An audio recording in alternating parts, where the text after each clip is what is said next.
Democratic Party. What have you learned? Well, absolutely. The Democratic Party has harvested, excuse me, all the lessons learned in the last three, four election cycles. And there are very powerful computer models and computer tools which are available to Democratic candidates and which I have invested in through the party. And some very interesting modeling that takes all sorts of big data and filters it around and applies it to the voter rolls. And it allows us to target voters specifically on their likelihood of being interested in specific issues. So instead of having to send out mailers to every human being in the 7th District, I can target it. And not even in traditional campaigns, you might go get the registered voter list and adjust your mailings and only send mailings to people who are registered voters. Okay. But we can take this. Let me throw one at you. Well, hold on. Let me finish what I'm saying. Okay, go ahead. With the technology we have and the data we have available, at least to my campaign, I can target it more than that. I have models for things such as gun ownership in the home or climate change interest. So very, very, very specifically targeted mailings and direct contact with phone calls allow us to get right to the voters who are going to be interested in the issues that matter and get them my message.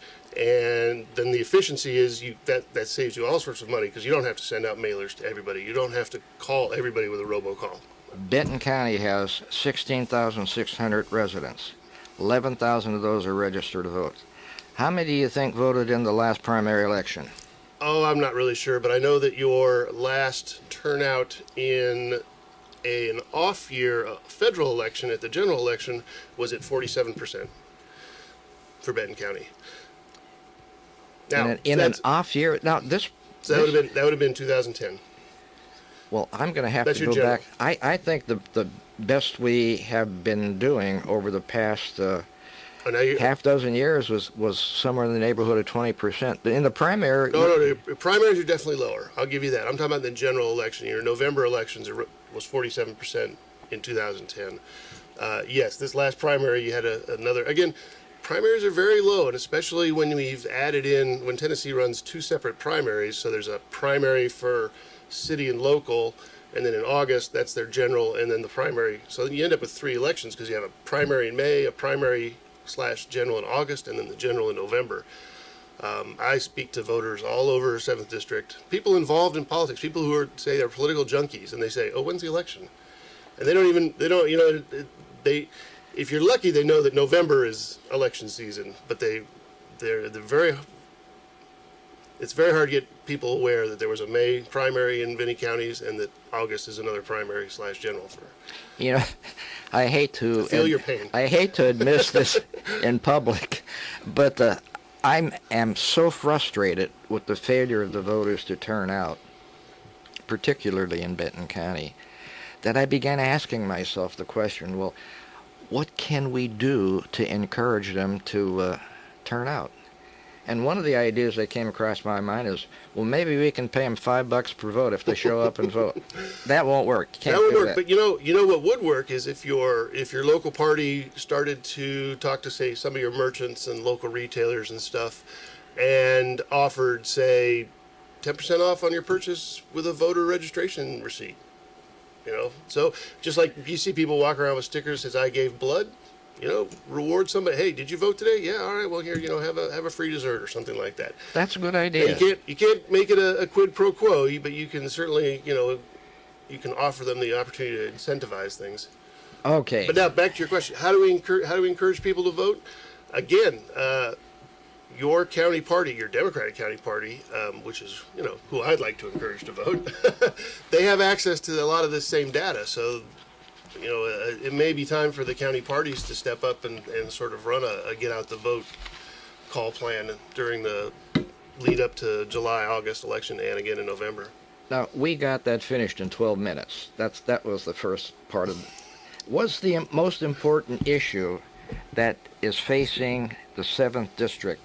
You said job creation. Explain that. Well, I don't think anybody anywhere would argue that our economy is not where it was before the crash in 2009.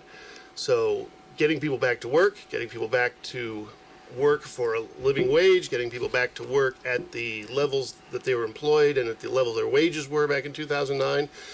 That's what's going to turn around the country. That's what's going to end the recession. That's going to end the financial difficulties we're in. What's your personal plan to get this done? All right. Well, we need legislation that does things like creates jobs. The easiest way to do that is the huge amount of backlog in infrastructure reinvestment. For 6 years now, we haven't put any new plans in for new highway construction, bridge repair, bridge inspection. Some of these are infrastructure. Infrastructure. Now, and not just what you normally consider this. Why doesn't Tennessee want to spend that taxpayer money on infrastructure? I can't understand Well, this is all the way up to Congress. They don't. It's the as we got into the recession, and we were partially successful with the idea of you have to keep money flowing in the economy, or the recession, or it's going to turn into a depression. So, I know we don't like the idea of the TARP and the bailouts and the purchases of GM and some other companies and stuff like that. But the realities are, if GM had folded, we would have been in a much bigger depression than we were.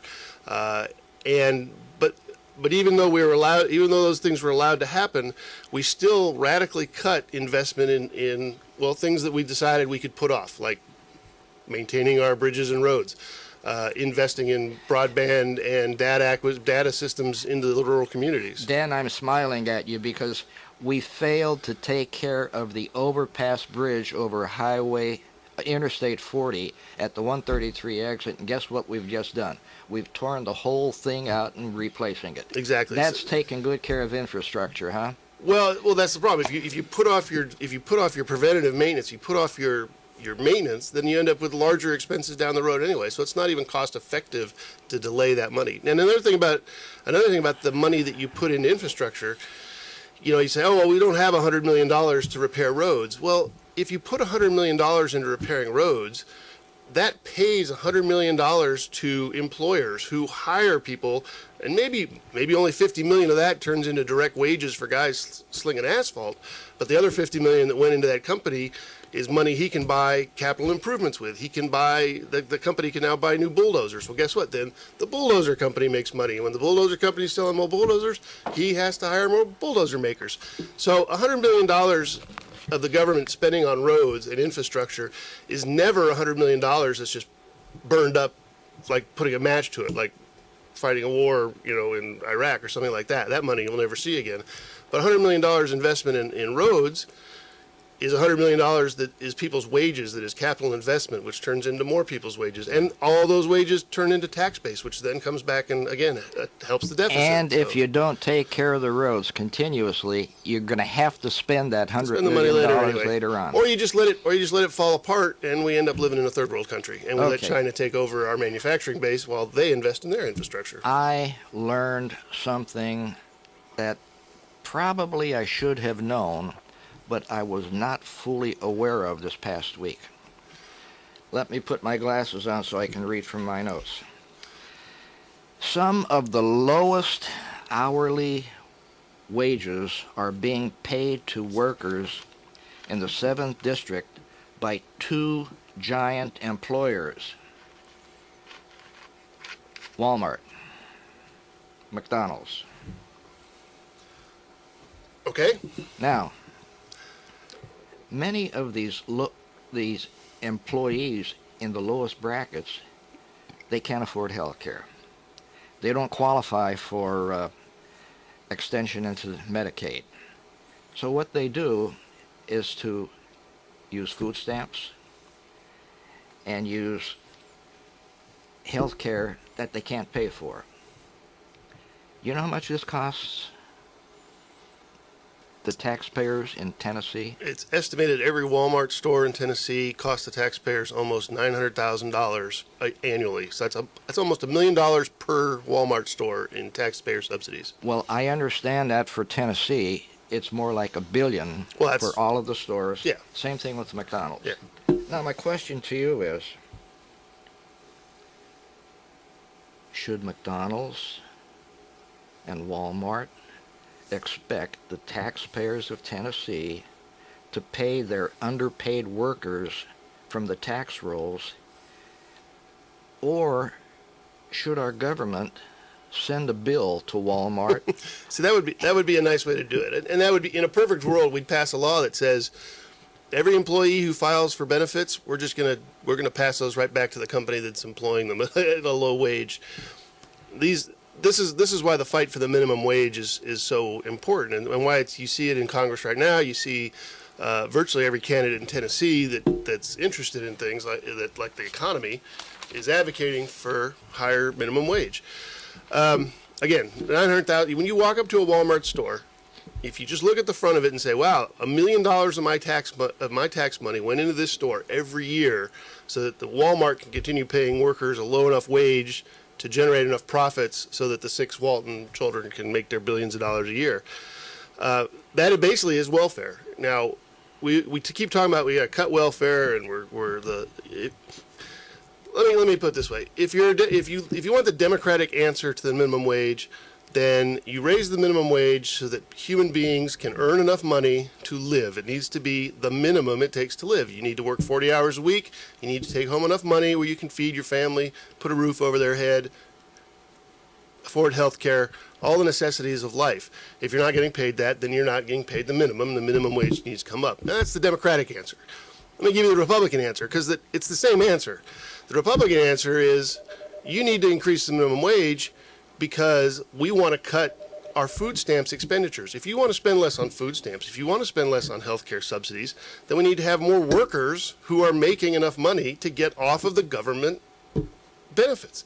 And in order to do that, then you have to tell the corporations who will always pay as little as they can. That's their job. They are a corporation. The bottom line is all they care about. You don't look for a social conscience from a corporation.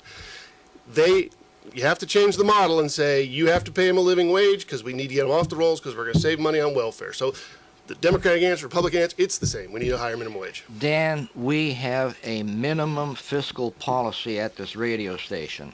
At 20 minutes after the hour, we have to take a commercial for the people who pay the bills here. Absolutely, I understand. The Bank of Camden. Please stay tuned. We'll be right back. Bank of Camden's been a good neighbor in Benton County for over 80 years with a rich tradition of hometown service. I'm Gerald Johnson, Vice President and Manager of the Big Sandy Branch Bank of Camden. This year marks another milestone in our bank's long history as we celebrate 40 years of service to the Big Sandy community. Since our opening in 1972, the Big Sandy area has had a financial partner that remains committed to investing in our community. If you have a banking need, please give our friendly staff a call. We would love to have the opportunity to serve you and earn your business. Benton County's best bank, Bank of Camden, member FDIC, equal housing lender.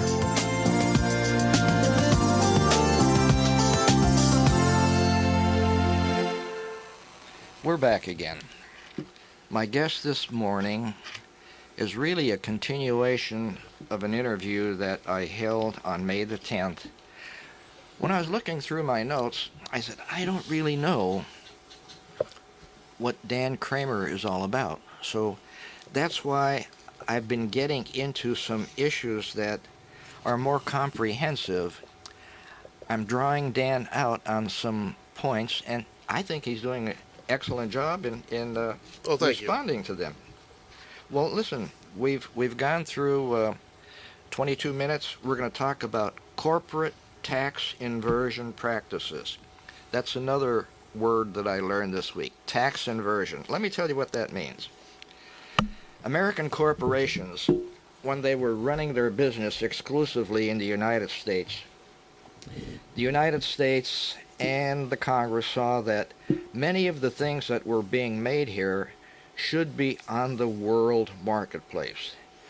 And, with all of the costs of moving manufactured goods by ship over to foreign ports gets to be expensive, American corporations were given tax incentives to begin manufacturing of these products in the overseas marketplace. And the expectation was, that lasted for a while, that the net profits would be repatriated and taxes would be paid on the repatriated net profits. Now, something has changed. There's been a tax inversion. We found out that IBM would rather take its net profits and put it into a bunch of banks in Ireland where they wouldn't have to pay as much tax as they pay in the United States. We heard the big argument about Pfizer and AstraZeneca. They want to, if Pfizer purchases for $100 million a pharmaceutical company that's 10 times bigger than Pfizer, they wanted to move their business to England. Lower tax rate. That's tax inversion. No more repatriation. What do you feel? How do you feel about that? Well, again, this is a tax law, any kind of, especially in the global market kind of thing. We pass laws with good intent. We want our American corporations to be able to compete in a world market. We want them to have access to that capital of a Chinese market or Indian market or wherever it is. And it's very difficult to always anticipate all the consequences of very complicated tax policy like that. So make no mistake, the corporations have found that with a large number of lawyers reading very carefully the rules, no matter how much they pay them in salary, they'll always come up with they can always make a little more on the bottom line by finding the unintentional consequences, the loopholes, if you will. And that's just the way the world works. And that's not I don't have a problem with that. What we need to do is we need to make sure our legislation catches up with it, where when we find a loophole like that, then we fix it. We've seen a lot of good work from Senator Elizabeth Warren back when she started up with the Consumer Protection Agency, and now as a senator, she's very focused on these issues.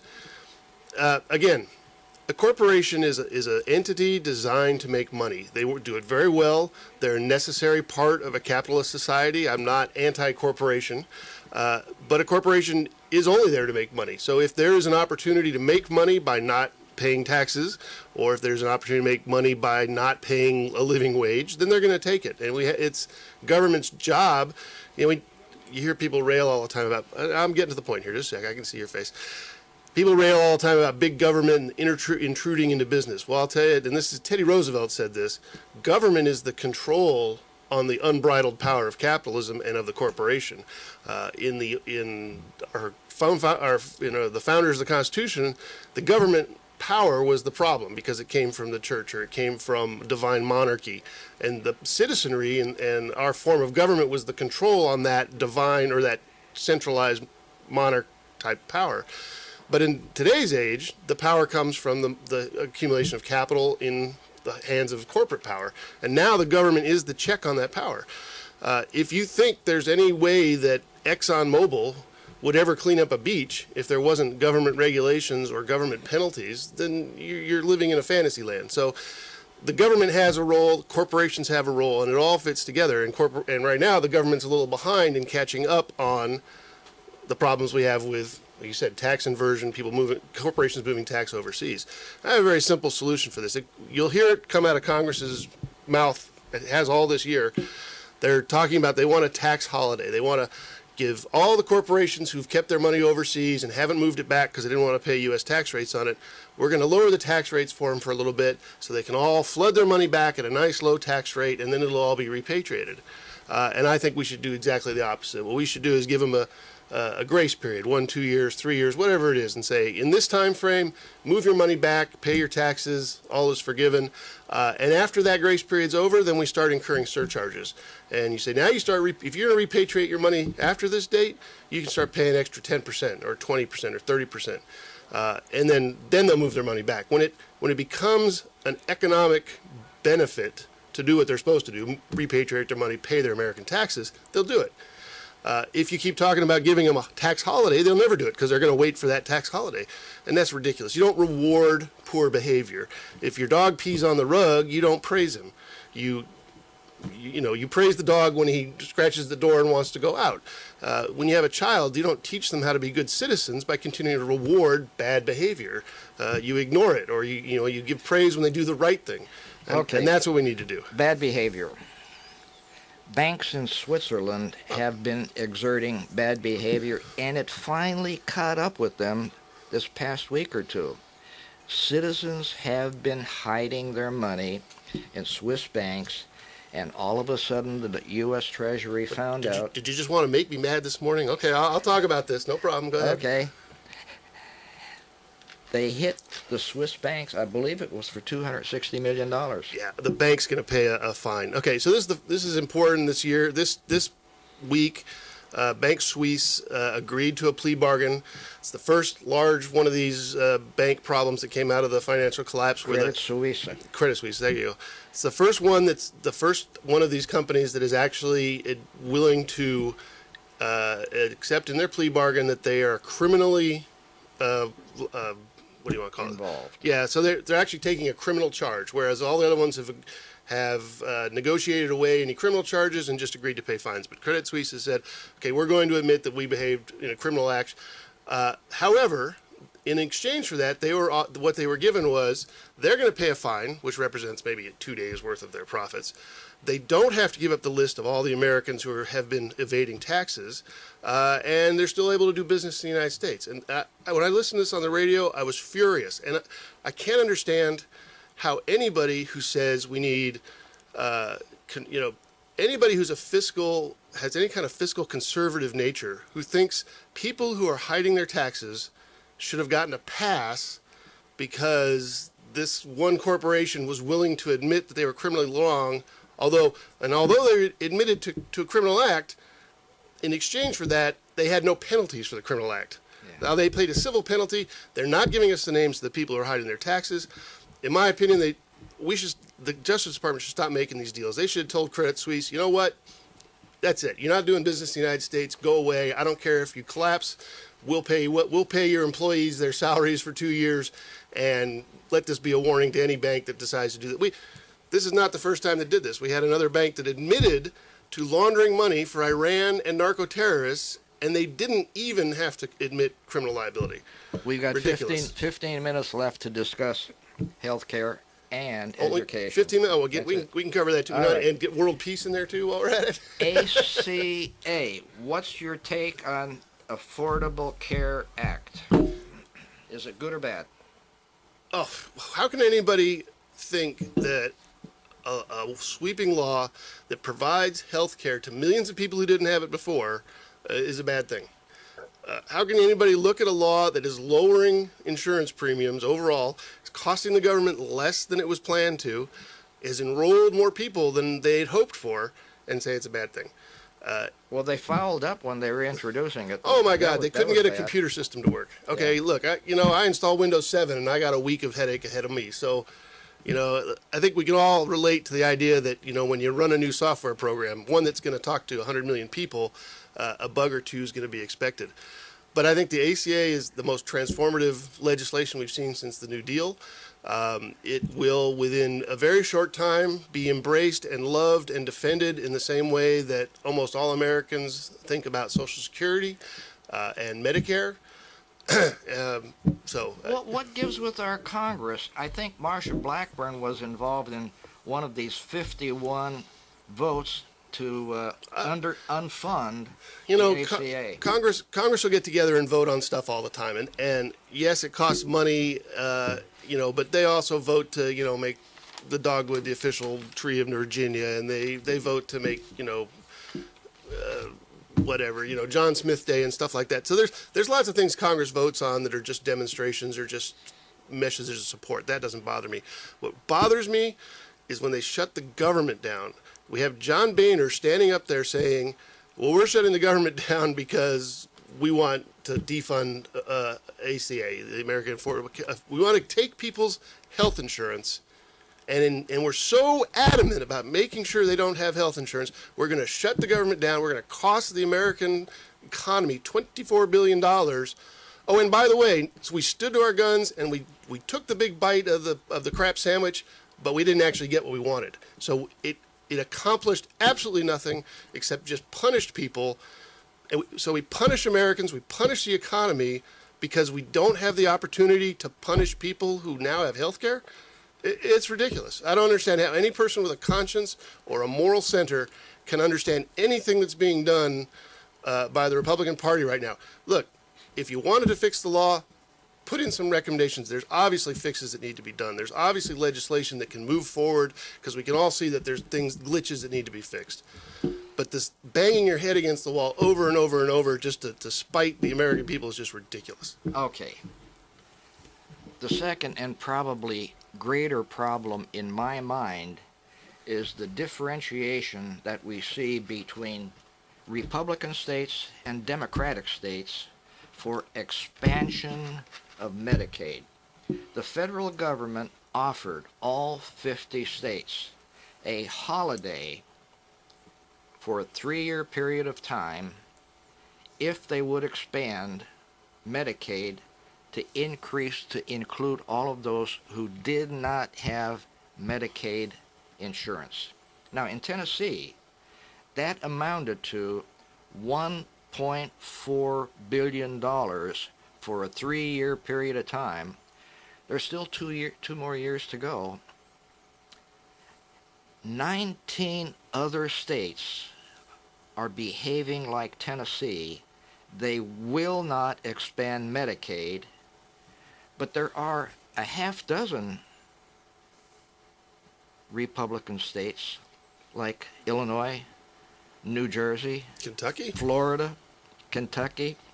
They have accepted defunding Medicaid. Yeah, and they're not. They didn't burst into flames. You know, the whole state didn't turn into some sort of dystopian wasteland. And after this 3-year period, Dan, the federal government would pick up 90% of the cost of Medicaid. So again, this is what should get voters out to the polls. If you really feel strongly, and it doesn't matter which way you feel strongly, if you feel strongly that the ACA is destroying our country, then you need to get out and vote for it, and vote for the people who don't support it. I'm not your man there, but if you feel that Tennessee is throwing away $1.4 billion that could be spent on the salaries of nurses and healthcare workers, $1.4 billion that could be invested in new equipment for rural hospitals, $1.4 billion that could be used to prevent rural hospitals like the one over in Hayward County, I believe, that's already closed. Haywood County. The one down in Hardeman County is in trouble. It didn't close. It's out of the emergency room. Okay, if you have a hospital, no emergency room, it's not a hospital. That's a health clinic. That's your doctor's office. If you, in your county, if you can't drive within an hour to get to an emergency room, you are living in, you've become part of the third world. And how do you think a county is ever going to attract business or a new factory or new manufacturing or anything like that if they say, hey, come to our county, build a factory, you have lots of people out of work who need your jobs? Great. And where will they get their health care? Oh, well, we got to drive all the way to Jackson for that. Well, I think we're going to build our factory a little closer to infrastructure, where there's hospitals, where there's roads, where there's data, where there's all those things. So Tennessee not taking it, I think it's a huge mistake. I think ultimately Governor Haslam is going to end up paying for that.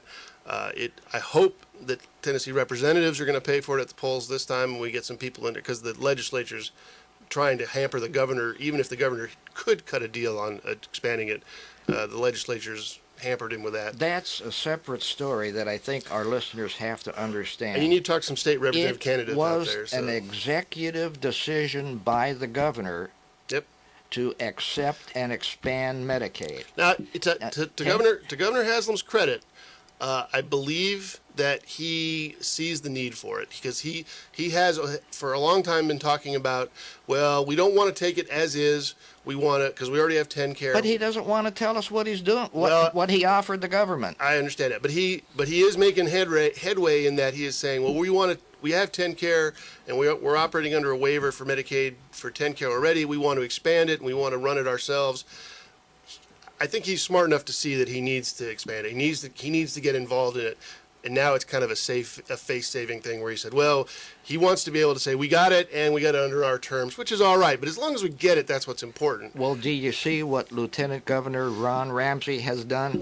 Ramsey said we're not going to leave it as an executive decision. He immediately took away the executive power. He passed legislation through the House and the Senate that would require approval of the House and Senate Yep. Which is why it's important for people to understand who they're voting for their state representatives. You get Mr. Patton in your area is running this year, so whether or not a state accepts Medicaid is not so much a federal issue. Although once in Congress, I will be submitting some legislation that will fix that hole, so that states that do opt out, the citizens don't have to pay for that mistake. Where maybe they'll be able to, some other expanded program on a different exchange, or maybe they'll allow them a workaround through a different state. But we got to fill that gap where we can't let the states leave people suffering because of an ideology. That's the point. The ideology is what's separating the poor and the needy from those that have. Exactly. Okay. And it's really how you see the poor and the needy. If the poor and the needy are people who worked really hard, but their corporation that hired them did the wrong thing or couldn't compete and went out of business, and now they're out of a job, then if we begin to see that the poor and the needy are just the guy who lives next door to us, who's due to a victim of circumstances. But if your mindset is that everybody who's poor is there because of some personal failing on their part, and they become demonized, you look at them as less of a person, then it's easy not to worry about whether they can eat or whether their children have an education. And I don't think that's the way that Tennesseans think of people. I don't think that really is a Tennessean value, is to imagine that people are secondary or less than someone purely by their economic standing. Education. What is core competency? Core competency. Are you talking about it as far as the Common Core standards and all that stuff? Yep. Well, okay. A lot of people don't like Common Core. A lot of people are unhappy that there's a big overreaching standards of competency that are imposed. They seem like they're imposed. The other side of that issue, though, is the states take money from the federal government for their education program, which they don't have to, by the way, if they're willing to fund all that, make up that money themselves. If they're going to take federal tax dollars to help their education system, then I don't think it's unreasonable for there to be some evaluation system to make sure the money's being spent on a productive education. Do you know that there are 3 areas of people who are involved in designing the core competency? Up at the top, if you read it, it says local communities. It was designed by local communities, right, and industry. And educators, and guess who's involved now? Legislators. Well, of course, because everything's involved with legislatures. But yeah, the core, Common Core, I don't believe is the the end of civilization that it's made out to be. I believe the way it's being used in some school districts is a little disparaging. I don't think tying teacher pay and performance to their kids' standardized test scores is a good idea. But I do believe it's important to have a measure of how money that's being spent by all Americans in different states, Tennessee, whatever state we send it to. If Tennesseans are sending their tax dollars to Nevada to help Nevada school systems, and we all are, because we're all part of the same country and we're all taking the federal money for our education systems, I don't think it's unreasonable for Tennesseans to ask people in Nevada to give their kids a quick test to make sure we're spending the money that is supposed to be teaching them how to read, write, and do arithmetic, and make sure it actually is teaching them how to read, write, and arithmetic. It's really funny. I've seen a couple YouTube videos where they talk about, this is Common Core math and these goofy, complicated problems. And they're very out of context. Nobody is being taught that you have to add 12 and 20 to get to 32 in 12 steps. That video with all the extra steps in there, that's a discussion of how you write an addition or a subtraction algorithm using addition only. Well, that's something you need to do if you're going to program a computer. Well, I don't think it's a bad idea that our children in junior high and high school are learning how to speak and understand how computers work. Because guess what? If they don't understand how a computer works, they're not going to be very good in college. And if by the time they get out of college, they don't understand how to make a computer operate, they're not going to be working. They're going to be mopping out the bathrooms in the headquarters of a Chinese corporation. Last issue. Vouchers for religious affiliated schools, vouchers for private schools, vouchers for homeschooled, where the voucher money comes from the public education Ridiculous. system. Public education is public education. Everybody puts into public education so that the public educates its children. If you want out of that system, if you don't want your child educated by the state, that's fine. Homeschool, private school, whatever you want to do is perfectly acceptable. However, everybody puts in because the public education is a common good. And in order to run a public education system, you have to have buildings, you have to hire employees. And it doesn't matter if half the students are homeschooled, you still have to maintain the building. You still have to have janitors. You still have to have paycheck systems. There's all sorts of overhead that goes with it. To take the money out of public education and give it out as vouchers is just stealing tax money from people who expect to educate a population. Well, it took a long time for you to say you're against vouchers. Oh, I'm sorry. Let me start over. I'm against all vouchers. Okay. I'm against vouchers for homeschool. I'm against vouchers for religious schools. I'm against vouchers for private schools. That is money that's for public education. If you leave the money in public education gets better. And guess what? A lot of people won't need to feel like they need to take their kids out and put it in homeschool. And, it's unfortunate, especially with religious schools. I don't believe any taxpayer wants to see their money going to religiously indoctrinate a child in a different belief system than they use at home, no matter what it is. And that's just a clear violation of church and state there. Well, Dan, I think we drew you out of your shell today. I woke up mad this morning. I'm sorry about that. No. I think the voters have a better understanding who Dan Kramer is. And so for that one reason, I'm glad that I took the approach that I took to draw you out on these issues. I did want to know if we had some time today, if we could talk about TennCare standards. 10Care... I'll try. It's kind of a state issue, but I'll try and get into it. All I want to do is to leave this information with the people. We have to cut off right now. The monthly income limit is 211% of the poverty rate. For a family size of one, this is an income of $2,052 per month. For a family of two, it's $2,766 for a family of two. For a family of three, it's $3,480. For a family of four, it's $4,194. Pretty soon that adds up to money. It does. Yeah. But those are very low numbers. If you tried to have a family living on that, let me close with this real quick. Okay, very quick. Our founding fathers, Declaration of Independence. You have the right to life, liberty, pursuit of happiness. What does the right to life mean that comes from the Declaration of Independence if you don't have the opportunity to see the people it takes to keep you alive, to keep your family healthy? Freedom to starve, freedom to be sick and die is not freedom. The opportunities, the right to life involves the right to being able to see somebody who's going to keep you healthy. So if that's not the basic argument for the ACA or whatever reforms we want to make to the healthcare industry, if people can't see a doctor to keep themselves healthy, then we have failed. And that's what's got to be fixed. Ladies and gentlemen, this is the conclusion of my interview with Dan Kramer, and we'll probably have him back again before the whenever you like. The state general election. And Charlie Baylor, what we're going to do is to turn the program over to you. Ladies and gentlemen, we will interview some more of the candidates next week, but there are people who want to get their message to you, so don't forget to tune in at 8 o'clock. Till then, this is your host, Mike Beloga, bidding you all a good day.